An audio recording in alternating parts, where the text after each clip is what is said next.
y el contexto histórico. Y en la segunda sesión, primeramente Dios, vamos a ver el contexto inmediato y el análisis del versículo. Hermanos, los invito a inclinar sus rostros, vamos a hacer una pequeña oración. Bendito Dios Todopoderoso, Señor Padre Eterno, te damos gracias, Señor, el día de hoy por habernos permitido llegar con bien a tu casa de oración. Señor, por los hermanos que todavía no han llegado, cuídalos, protégelos, apresura sus pasos, Señor. Y los que están en casita, Señor, también te pedimos por ellos, cuídalos, bendícelos, Padre, que hayan estado en casita, Señor, por cuestiones de otra índole, que no sea de salud, Señor. Te damos gracias por todos ellos, Padre. Te damos gracias por la vida de cada uno de mis hermanos aquí presentes. Te pedimos que tú nos utilices, Señor, que seamos instrumento para que podamos dar un estudio correctamente de acuerdo a tu palabra. Señor, te pedimos perdón también por nuestros pecados, aquellos pecados que hemos cometido en palabra, en pensamiento y en acción. Señor, guíanos a través de tu hermosa palabra y tu bendición. Te lo pedimos en el nombre poderoso de Cristo Jesús. Amén. Ok, hermanos, pues quiero empezar primeramente con una pregunta, obviamente al aire. ¿Cuántos de nosotros no hemos escuchado la palabra cielo? ¿Qué nos viene a la mente cuando escuchamos esta palabra? Porque si hay una palabra, hermanos, que ha capturado los deseos más profundos del ser humano, creyente o no, es la palabra cielo. En nuestras conversaciones, en nuestras emociones e incluso en nuestras canciones que mantienen la identidad de nuestro país, encontramos esta palabra. La palabra cielo aparece como sinónimo de lo sublime, de lo perfecto, de lo deseado. O, por ejemplo, ¿no acaso utilizamos esta expresión para decir cuando vamos de vacaciones, ay, me siento en el cielo, ¿no? Cuando vamos a la playa, no decimos esa expresión. O cuando, por ejemplo, probamos algo sabroso que hacen nuestras esposas, ¿qué decimos? Ay, esto sabe tan rico que es como un pedacito de cielo, ¿no? O típico de los esposos, hermanos, cuando terminamos de comer, mi cielo deja ahí, yo lavo los platos, ¿sí o no? También, por ejemplo, por ejemplo, ¿no, hermanas? ¿Qué pasa cuando nos referimos a nuestros hijos que van a la escuela, por ejemplo? Es decir, a ver, mi cielo, ven para acá, que te volvieron a mandar un recado, ¿no? Y hablando de nuestras canciones, ¿quién no ha cantado, por ejemplo, en las fiestas patrias o escuchado Cielito Lindo? En estas situaciones utilizamos esta palabra, pero ¿qué pasa cuando hablamos ya en el sentido espiritual de esta palabra? ¿Acaso tenemos el mismo sentir y la misma definición del mundo? Bueno, vamos a ver. En la filosofía moderna del materialismo y del existencialismo, muchos pensadores definen la idea del cielo como un pensamiento humano para evadir la realidad, proponiendo que el sentido y la razón debe ponerse en nuestros pensamientos y en nuestro diario vivir. En otras palabras, hermanos, entendiendo esta parte, el materialismo y el existencialismo dicen, dejen de pensar en lo que no existe. Pero eso dice el mundo incrédulo, ¿cierto? Nuestra fe, con estas filosofías, hermanos, el enemigo pone en duda nuestra fe, separándonos del Señor, o peor aún, hacernos dudar de su existencia. No debemos dejarnos engañar.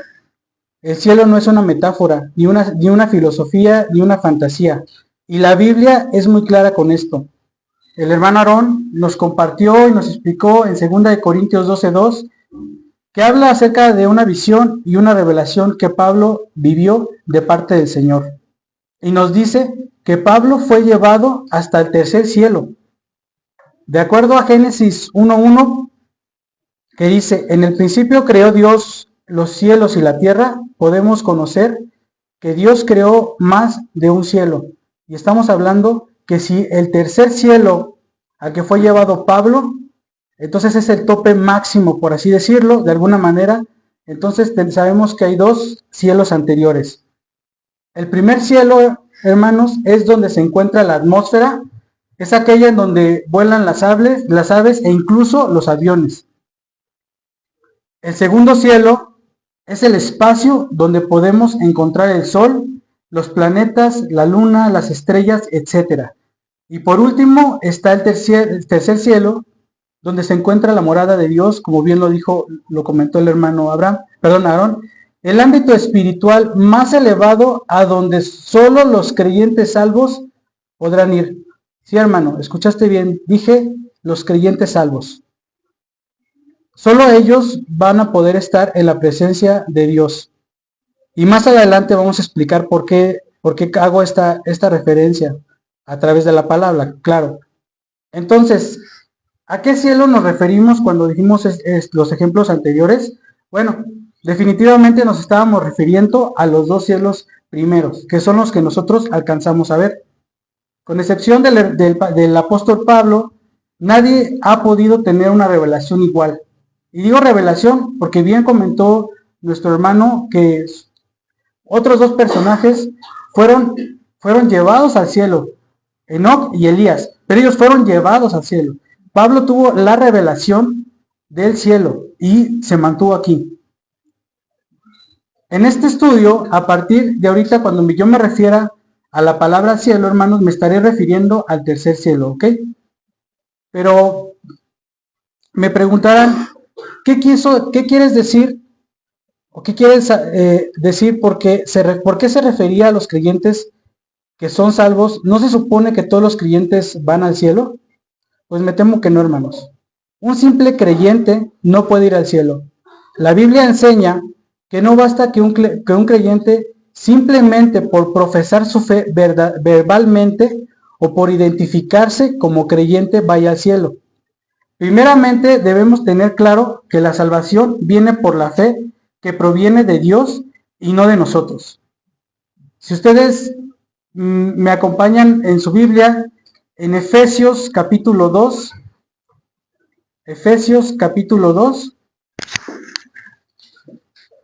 versículos 8 y 9.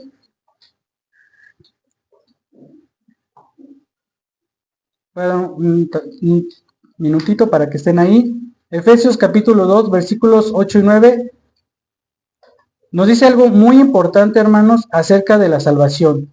Y dice, porque por gracia sois salvos por medio de la fe, y esto no de vosotros, pues es don de Dios, no por obras, para que nadie se gloríe.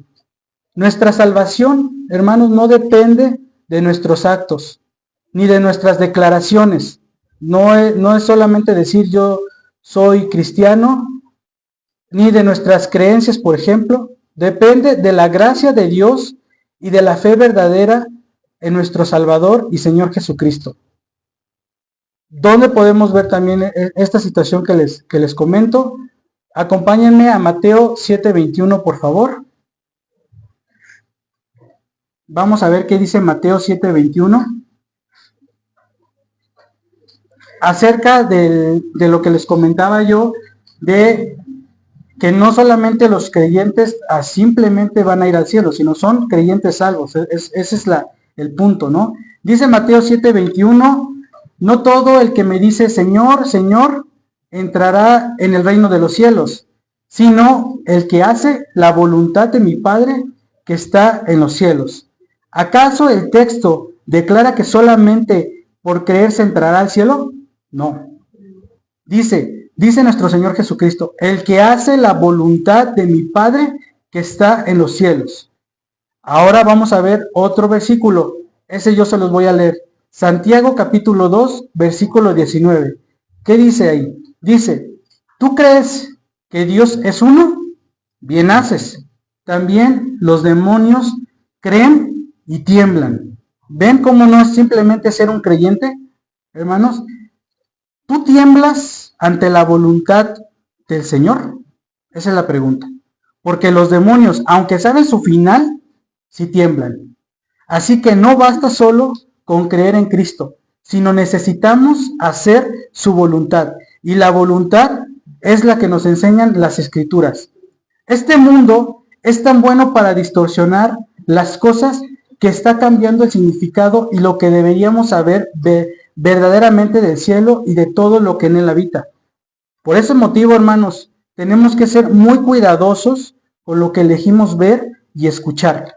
En Primera de Juan, capítulo 2, versículo 16, Primera de Juan, capítulo 2, versículo 16, dice, porque todo lo que hay en el mundo, los deseos de la carne, los deseos de los ojos y la vanagloria de la vida, no provienen del Padre, sino del mundo. Todos los deseos mundanos, hermanos, y terrenales provienen del mundo incrédulo. Remarco, necesitamos tener cuidado a quién escuchamos o leemos, y más cuando se trata de la palabra de Dios. Hay que tener cuidado de no buscar saciar nuestra carnalidad, sino nuestra espiritualidad. No permitas que el mundo introduzca su filosofía, su doctrina falsa y sus creencias en tu fe, hermanos. Tengan mucho cuidado con eso. Y por eso necesitamos volver a la fuente verdadera, la palabra de Dios, que nos revela el cielo como lo que realmente es. El cielo es real y es la morada del Dios eterno, el trono de su gloria, donde su amor se experimenta sin medida y donde su justicia reina sin interrupción. Hermanos, para nosotros se acerca una fecha importante, y eso me refiero para el cristianismo reformado, que vamos a celebrar el 31 de octubre. No pensaron Halloween, ¿verdad? Ok, muy bien. Celebramos el día de la Reforma, el día en que Martín Lutero clavó sus 95 tesis en la puerta de la iglesia de Wittenberg en 1517. ¿Por qué lo comento? Porque permítanme citar dos personajes claves de la Reforma protestante y lo que dijeron del cielo: Martín Lutero y Juan Calvino. Primero, Martín Lutero. ¿Quién fue Martín Lutero, hermanos? Fue un teólogo alemán, monje agustino católico y finalmente un reformador de la creencia cristiana, que nació el 10 de noviembre de 1483 y que murió el 18 de febrero de 1546. Fue reconocido como el principal impulsor de la Reforma protestante, movimiento que transformó radicalmente el cristianismo en Europa. Martín Lutero decía con respecto al cielo, y cito: no debemos ignorarlo como un lugar de placeres carnales, sino como la comunión perfecta con Dios. Fin de la cita. Lutero enfatiza que el cielo no es una recompensa material, sino una realidad espiritual centrada en Cristo. Terriblemente, hermanos, y tristemente, hoy vemos casos recientes de personas que se autonombran pastores, que han ofrecido públicamente la venta de terrenos en el cielo. Sí me escuchaste bien, hermano. Venta de terrenos en el cielo. Y sí es una tontería, pero eso no es lo peor. Lo peor es que hay gente que lo cree. ¿Qué dice la palabra del Señor? Segunda de Pedro, capítulo 2, versículos 1 al 3. Segunda de Pedro, capítulo 2, versículos del 1 al 3. Y doy un poquito de tiempo para que lo estén ahí conmigo. ¿Qué dice este versículo, hermanos? Dice: pero hubo también falsos profetas entre el pueblo, como habrá entre vosotros falsos maestros que introducirán encubiertamente herejías destructoras, y aún negarán al Señor que los rescató, atrayendo sobre sí mismos destrucción repentina, y muchos seguirán sus disoluciones, por causa de los cuales el camino de la verdad será blasfemado, y por avaricia harán mercadería de vosotros con palabras fingidas. Sobre los tales ya de largo tiempo la condenación no se tarda y su perdición no se duerme. Dice la palabra: muchos seguirán sus disoluciones. La palabra disoluciones, hermanos, en griego es aselgeia, que se refiere a conductas inmorales, libertinas y corruptas. Entonces, es decir, dice la palabra que muchos seguirán esas conductas corruptas. Mucha gente se deja engañar pensando que estas cosas verdaderamente provienen de Dios, y no es así, sino provienen del mundo, de personas con intenciones malignas. Otra vez, cuidado, hermanos, con lo que vemos y escuchamos. El segundo personaje que quiero mencionarles es Juan Calvino. Juan Calvino también fue un teólogo, pastor y reformador protestante francés que nació el 10 de julio de 1509 y murió el 27 de mayo de 1564. Es considerado uno de los pensadores más influyentes de la Reforma protestante junto a Lutero. Su obra principal fue La institución de la religión cristiana, que se publicó en 1536. Juan Calvino dijo del cielo, y cito: la mente humana, por naturaleza, tiende a fabricar ídolos. Incluso nuestras ideas del cielo pueden convertirse en ídolos si no están guiadas por las escrituras. Calvino advertía que incluso los creyentes pueden caer en autoengaños religiosos si no se aferran a la verdad bíblica. Muchas personas, por ignorancia, hermanos, han caído en la adoración de imágenes buscando encontrar a Dios, pero la palabra de Dios condena estas acciones. Por eso es importantísimo escudriñar las escrituras. Si el cielo es la casa de Dios, entonces conocer el cielo es conocer más de Él. Es vivir aquí en la tierra como ciudadanos de allá arriba. Hoy, por la gracia del Señor y la luz de su palabra, vamos a comenzar una introducción de una serie de estudios bíblicos titulados Un corazón puestos en el cielo, para conocer un lugar importante que supera toda la belleza terrenal, toda la alegría pasajera y toda la paz que este mundo nos puede ofrecer. El objetivo de estos estudios es desmentir las falsas ideas que el mundo ha sembrado sobre el cielo, a través de un enfoque bíblico apoyados en la escatología, la cual estudia el fin de los tiempos, la soteriología, que estudia todo sobre la salvación, y la angelología, que estudia y examina la naturaleza y función de los ángeles. De hecho, el pastor ya ha comenzado estos estudios, me refiero a los estudios de los ángeles, que ha dado aquí los domingos. Si algún hermano no recuerda o se los llegó a perder, aquí es un comercial. Los invito a que nos sigan en la página de Facebook o de YouTube. Ahí están todos los videos que hemos subido semana tras semana y ahí pueden ver los estudios de los ángeles. Hermano, con este estudio te invito a levantar tus ojos, pero no los físicos, sino los del alma, para contemplar la gloria que nos espera. Y sobre todo, vamos a exaltar al Señor, que no solo creó el cielo, sino que nos ha llamado a habitarlo con Él por toda la eternidad. Jesús nos enseñó en Mateo capítulo 6, versículos del 19 al 21, yo se los leo, dice: no os hagáis tesoros en la tierra, donde la polilla y el orín corrompen, y donde los ladrones minan y hurtan, porque donde está vuestro tesoro, allí también está vuestro corazón. Jesús no condena tener bienes, sino poner el corazón en ellos. Los tesoros terrenales son temporales y vulnerables, se corrompen, se pierden. ¿Cuáles son estos tesoros terrenales? La riqueza, la fama, el poder, los logros. Todo esto, si están por encima de Dios, cuidado, es un peligro. ¿Cuáles son los tesoros del cielo? Las obras de amor, de justicia, de misericordia, de generosidad, de servicio, de fe, comunión y obediencia al Señor. Esos son los tesoros que tenemos que buscar primeramente, hermanos. Claramente Jesús nos está dirigiendo para que nuestro corazón esté puesto en el cielo, anhelando la gloria celestial y sobre todo para que busquemos las cosas de arriba. Hermanos, esta mañana déjame preguntarte, ¿dónde está tu tesoro hoy? ¿Está tu corazón realmente en las cosas de arriba o en las terrenales?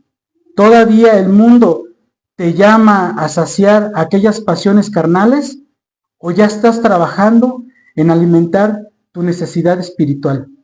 ¿Ya empezaste con tus estudios bíblicos? ¿A levantar un altar devocional en tu casa? ¿A preparar ese cuarto de guerra espiritual tan necesario?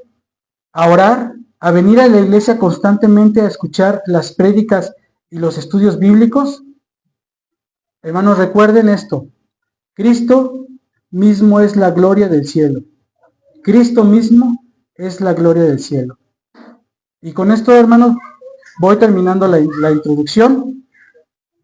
Recuerden, es un estudio bíblico y por eso estamos escuchando tal vez muchos datos.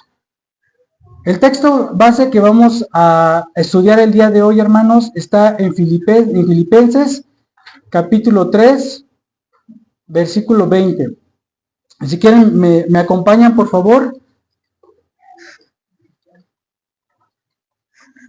Filipenses, capítulo 3, versículo 20.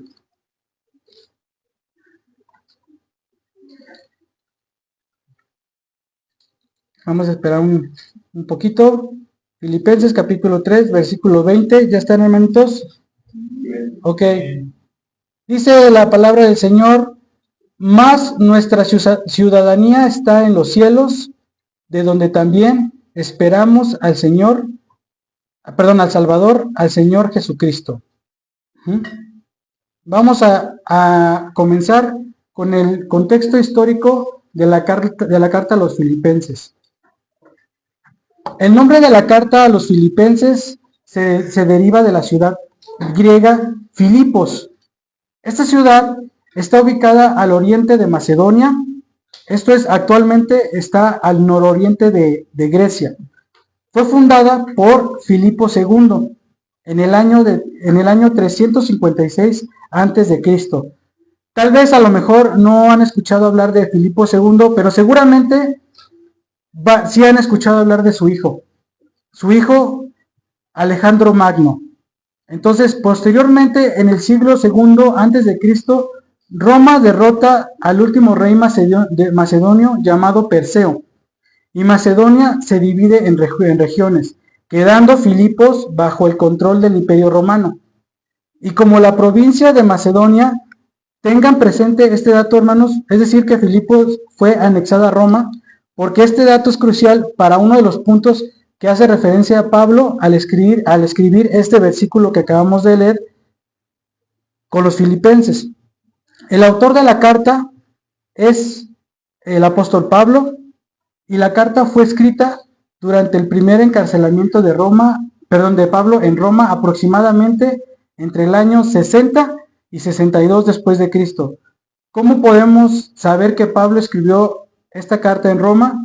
Bueno, la misma carta, es decir, la carta de Filipenses, nos deja ver que Pablo hizo algunas referencias del lugar donde se encontraba. En Filipenses capítulo 1, versículo 13, si quieren acompañarme. Filipenses capítulo 1, versículo 13.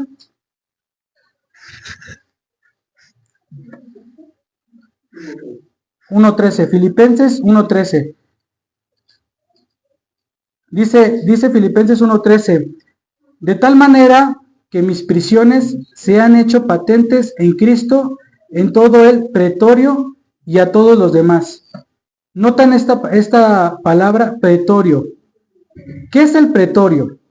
La palabra pretorio proviene del griego patroion, que originalmente se refería al cuartel general del gobierno romano.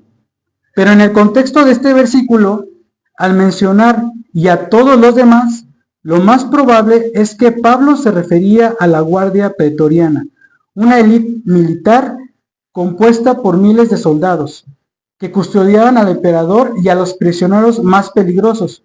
¿Sí? Pablo era tenido como uno de los prisioneros más peligrosos para el gobierno romano. Pablo, aunque se encontraba preso, predicaba el evangelio a sus compañeros de prisión y a quienes lo custodiaban. Su testimonio fue tan impactante que incluso miembros de la casa de César llegaron a conocer el evangelio. Por eso conocemos que Pablo estaba en la ciudad de Roma. Inclusive, hermanos, en Roma existe un lugar actualmente que es digámoslo así, que es un lugar que es la última cárcel de máxima seguridad. Y si uno entra a ese lugar, se podrá dar cuenta que verdaderamente era de alta seguridad. ¿Por qué? Porque eran dos niveles, son dos niveles. En el nivel máximo estaban, por ejemplo, todas las personas dedicadas a la administración. En el segundo nivel eran soldados, y soldados de la élite del Imperio Romano. Y sobre ese piso había un círculo, un hueco por donde por ahí bajaban a los prisioneros. Abajo era un lugar terrible porque simplemente estaban en cuatro paredes y no tenían más respiración más que ese orificio, ¿no? Los alimentos, todo lo que les llegaban a dar, bajaba por ahí. Era imposible que pudieran escapar los prisioneros. Pero Dios ocupa todo verdaderamente. Y Pablo ahí mismo predicaba y convertía, ¿no? Incluso por eso dice aquí en este estudio que incluso miembros de la casa de César, que eran soldados, eran personas con algún ministerio de gobierno ahí, los escuchaban a Pablo predicar y llegaron a convertirse en ese pedacito que le dio, donde lo tenía el Señor. Entonces es algo impresionante, hermanos. Ahora otro versículo, vamos a ver otro versículo que nos permite confirmar precisamente esta información. Ahí mismo en Filipenses nos vamos a ir al capítulo 4, versículo 22. Ya esa parte es el final de la carta de los Filipenses, pero también vamos a notar que lo que menciona Pablo aquí. Ya están, hermanos, Filipenses 4:22. ¿Qué dice Filipenses 4:22? Todos los santos os saludan y especialmente los de la casa de César. No solamente está hablando Pablo aquí acerca de los hermanos cristianos de Filipos, está hablando de gente que se convirtió, gente romana que ahora ya eran creyentes de Jesucristo, y entonces ya estaba aquí Pablo incluyéndolos en este saludo, en este saludo de Filipenses. Pablo está diciendo básicamente que en la casa de César había creyentes, es decir, que se refería a personas que trabajaban o vivían en el entorno del palacio imperial en Roma. Aunque Pablo está mencionando a los de la casa de César, no se está refiriendo directamente al emperador o a sus más altos funcionarios, sino muy seguramente a algunos de sus círculos más bajos con quien Pablo tenía contacto, sirvientes, algunos pequeños funcionarios, como habíamos dicho, y posiblemente o seguramente soldados del Imperio Romano. Y con estos dos versículos conocemos, hermanos, ahora que Pablo escribió Filipenses en Roma. La iglesia en Filipos fue la primera fundada por Pablo en Europa. Y ese es un dato importante. Filipos, o lo que queda de Filipos, de hecho, lo podemos encontrar dentro de la región de Grecia. Todavía, de hecho, hay vestigios de esa ciudad de Filipos. Si ustedes entran a su buscador en Google Maps y ponen Filipos, les va a salir exactamente dónde estaba la ciudad de Filipos y van a ver todas las ruinas que habían ahí. Entre la ciudad de Roma y Filipos había aproximadamente entre 1300 a 1500 kilómetros de distancia. O sea, sí era bastante distancia.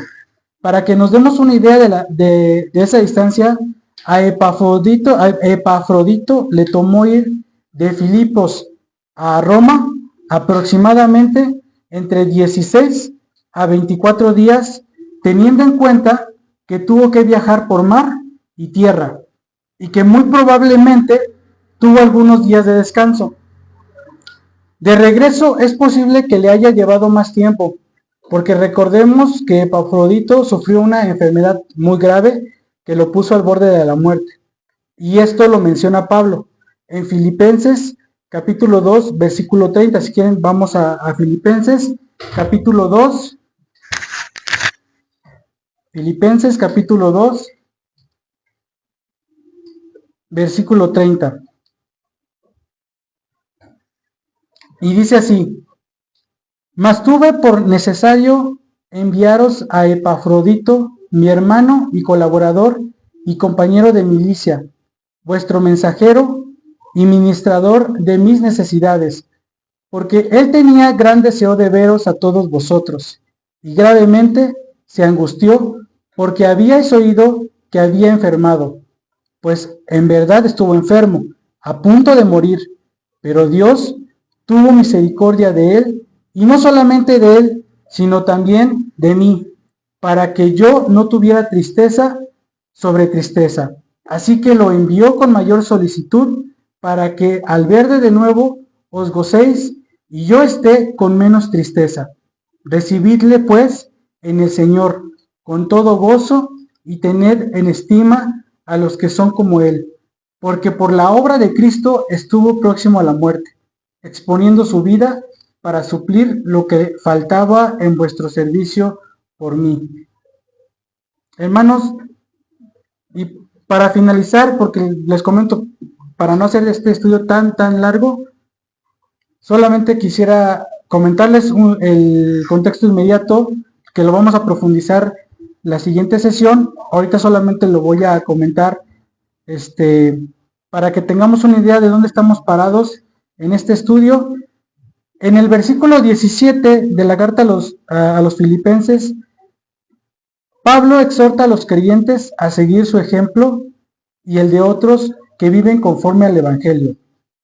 En el versículo 18 y 19 advierte sobre los enemigos de la cruz de Cristo, que viven para el placer, la vanidad y lo terrenal. Y en el versículo 20, que es el que vamos a estudiar, Pablo contrasta esa vida terrenal con la ciudadanía celestial de los creyentes. Y en el versículo 21 concluye con la gloriosa esperanza de que Cristo transformará nuestro cuerpo humillado en uno semejante al suyo glorioso. Y en ese contexto, hermanos, está nuestro versículo que vamos a estar estudiando en estas dos sesiones. Bueno, en la próxima sesión ya vamos a profundizar en este versículo y vamos a ver cómo también este versículo va a aplicar a nuestra vida. Pues hermanos, pues muchas gracias. Eso es todo lo que hoy les traigo. Espero en el Señor que haya sido de bendición para ustedes.